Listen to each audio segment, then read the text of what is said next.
الحمد للہ وکفی وسلام علی عبادہ الذین اصطفی والصلاة والسلام علی من لا نبی بعدہ وعلی آلہ وصحبہ ومن نحى نحوہ اما بعد فاعوذ باللہ السمیع العلیم من الشیطان الرجیم بسم اللہ الرحمن الرحیم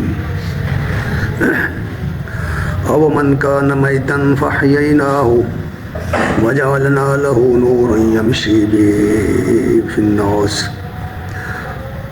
کمن مثلہ فی الظلمات لیس بخارج منها کذالک زین للکافرین ما کانوا یعملون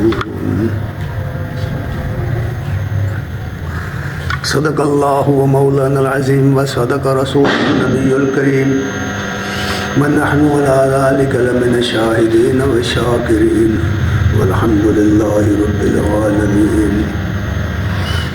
السلام علیکم ورحمۃ اللہ وبرکاتہ. ہر قسم کی حمد و ثنا کے لائق اللہ جل شانہ کی ذات کریم ہے اور بے بہا درود و سلام محمد رسول اللہ صلی اللہ علیہ وآلہ وسلم پر اور آپ کی آل اور اصحاب پر. حضرات گرامی قدر،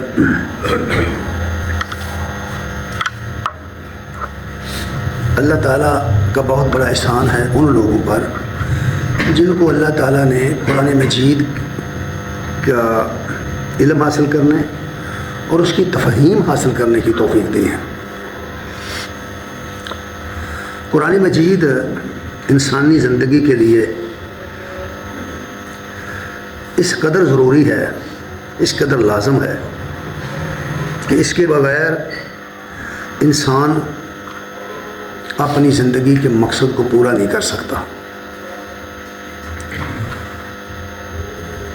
قرآن مجید کو اللہ تعالیٰ نے ایک نور، ایک روشنی بنایا ہے. اس کی مثال بالکل ایسے ہے جیسے کوئی شخص اندھیری رات میں سفر کرے، کسی جنگل کا سفر کرے، اس کی پگڈنڈی پر گڑھے بھی آتے ہوں، نشب و فراز ہو اور اس کے ارد گرد جھاڑیاں ہوں، کانٹے دار جھاڑیاں ہوں، راستہ دکھائی نہ دے رہا ہو، تو اس راستے پر چلنے کے لیے آدمی کو دو چیزیں چاہیے ہوتی ہیں. ایک تو اس کے پاس لائٹ کا انتظام ہو اندھیری رات کو کے سفر میں، دوسرے اس کے پاس کلہاڑی ہو جس سے وہ کانٹے دار جھاڑیوں کو کاٹ کر اپنا راستہ بنا سکے. اگر یہ دونوں چیزیں اس کے پاس نہ ہوں تو اندھیری رات میں اس طرح کے کسی جنگل سے آدمی صراط مستقیم پر نہیں چل سکتا، سیدھا راستہ نہیں پا سکتا. قرآن مجید بھی دنیا کی زندگی میں ایسے ہی ہے. یہ دنیا ہماری جو ہے نا، یہ تاریک دنیا ہے. اس میں حرص و حوث کے جنگل ہیں، مفاد پرستی کے جنگل ہیں، اس میں کفر اور شرک اور بدعات کے جنگل ہیں. نہیں پتہ چلتا کہ حق کیا ہے، صحیح راستہ کیا ہے. اس اندھیری رات میں، اس جہالت کی اندھیری رات میں سفر کرنے کے لیے قرآن مجید کی ضرورت ہے، تحقیق کی ضرورت ہے.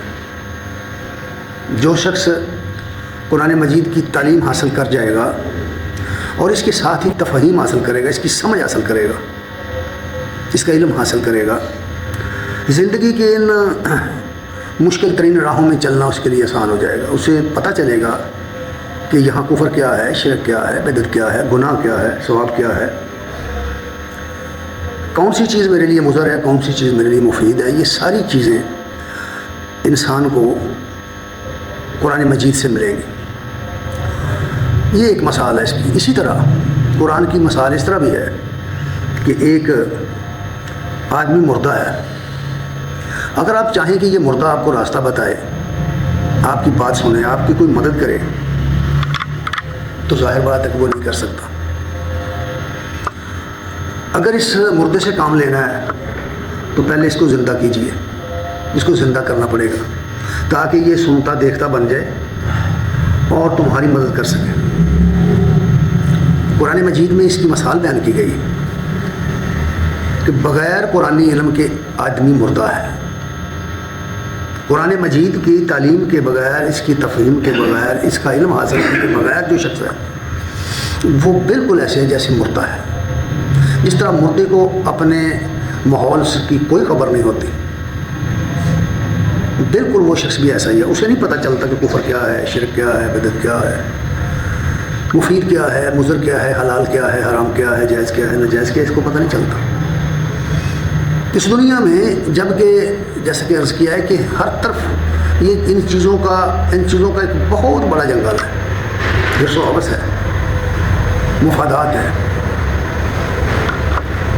اس دنیا میں سفر کرنے کے لیے، اس دنیا میں چلنے کے لیے، اس کے نفع نقصان کو شناخت کرنے کے لیے قرآن مجید کی روشنی درکار ہے. اور اسی لیے اللہ تعالیٰ نے مثال یہ بیان کی ہے اور سوال کیا گیا ہے، آوا من کا نا میتن، بتاؤ بھلا وہ شخص جو مردہ ہے، ایک شخص مردہ ہے، فَأَحْيَيْنَاهُ، پھر ہم نے اس کو زندہ کر دیا.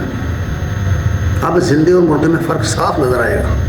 مردہ کچھ نہیں کر سکتا، اور جب زندہ ہو جائے گا تو پھر کام کرنے کے قابل ہو جائے گا، سوچنے سمجھنے کے قابل ہو جائے گا. فرمایا فَأَحْيَيْنَاهُ، پھر ہم نے اس کو زندگی دی. زندگی دی تو پھر کیا ہوا؟ وَجَعَلْنَا لَهُ نُورًا، پھر ہم نے اس کو روشنی مہیا کی، عقل فکر کی روشنی، فہم کی روشنی، فراست کی روشنی، علم قرآن کی روشنی دی. اب اس روشنی کے ساتھ یمشی بہ فی الناس، لوگوں میں بھی چل پھر رہا ہے. اب اسے پتہ چل رہا ہے کہ میرا راستہ کون سا ہے، میرا مفاد کدھر ہے، میں نے کفر سے، شرک سے، گناہ سے کیسے بچنا ہے. حلال حرام کی تمیز اسے آئے گی اس علم کے ذریعے، اس نور کے ذریعے اسے راستہ سجائی دے گا.